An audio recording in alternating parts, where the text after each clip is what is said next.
Menteri Koordinator Bidang Perekonomian Erlangga Hartarto buka suara terkait isu adanya perusahaan otomotif asal Jepang yang berencana pindah dari Indonesia ke Vietnam. Erlangga menegaskan sejauh ini aliran investasi asing langsung atau foreign direct investment masih terus mengalir ke Indonesia. Kabar rencana hengkangnya industri otomotif Jepang pertama kali diungkapkan oleh penasihat khusus Presiden Bidang Ketenagakerjaan Said Iqbal.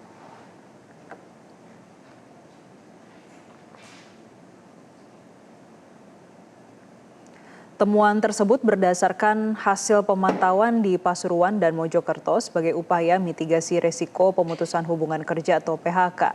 Menanggapi hal tersebut, Menko Perekonomian Erlangga Hartarto menyatakan investasi asing di Indonesia justru masih terus berjalan, terutama di sektor kawasan ekonomi khusus atau KEK. Meski tidak merinci nama perusahaannya, Erlangga memastikan realisasi investasi baru dalam waktu dekat akan tetap terjadi, diantaranya di KEK Gresik serta KEK Bintan.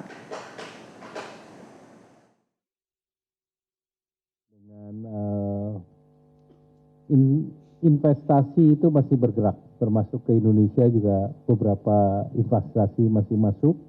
Kita ketahui beberapa kawasan ekonomi khusus, seperti misalnya di kawasan ekonomi di Jawa Timur, di JP, kemudian juga kawasan ekonomi di Pulau Bintan, itu demand daripada para industri yang akan investasi meningkat.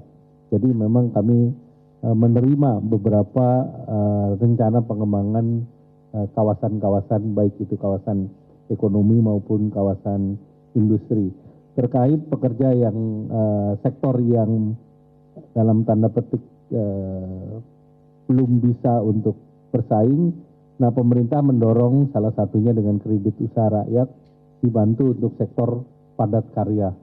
Tadi barusan kita rapatkan dan ini terus kita jaga, baik itu untuk investasi maupun untuk modal. Rencana relokasi dua perusahaan pemasok komponen otomotif asal Jepang dari Jawa Timur ke Vietnam menjadi alarm keras bagi iklim investasi Indonesia. Kabar ini menjadi sinyal kalau daya saing nasional sedang menghadapi tantangan serius yang berpotensi mengancam ribuan lapangan pekerjaan di Pasuruan dan Mojokerto.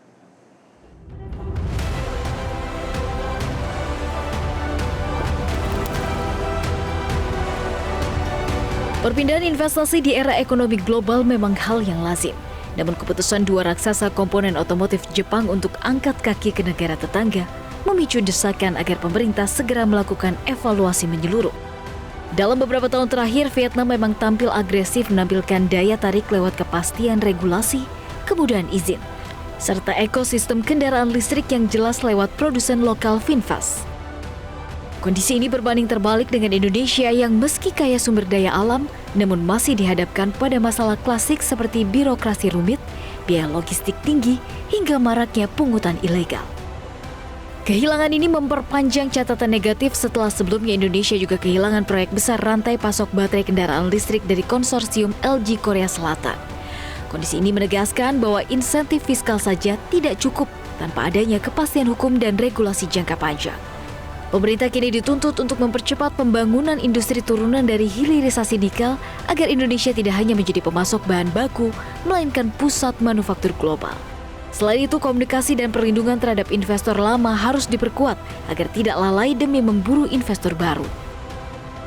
Jika iklim investasi tidak segera dibenahi, Indonesia berisiko kehilangan lebih banyak industri strategis, sehingga pada akhirnya hanya akan menjadi pasar bagi produk global, sementara lapangan kerja dan nilai tambahnya justru tumbuh di negara tetangga. Jelajahi cara baru mendapatkan informasi. Download Metro TV Extend sekarang.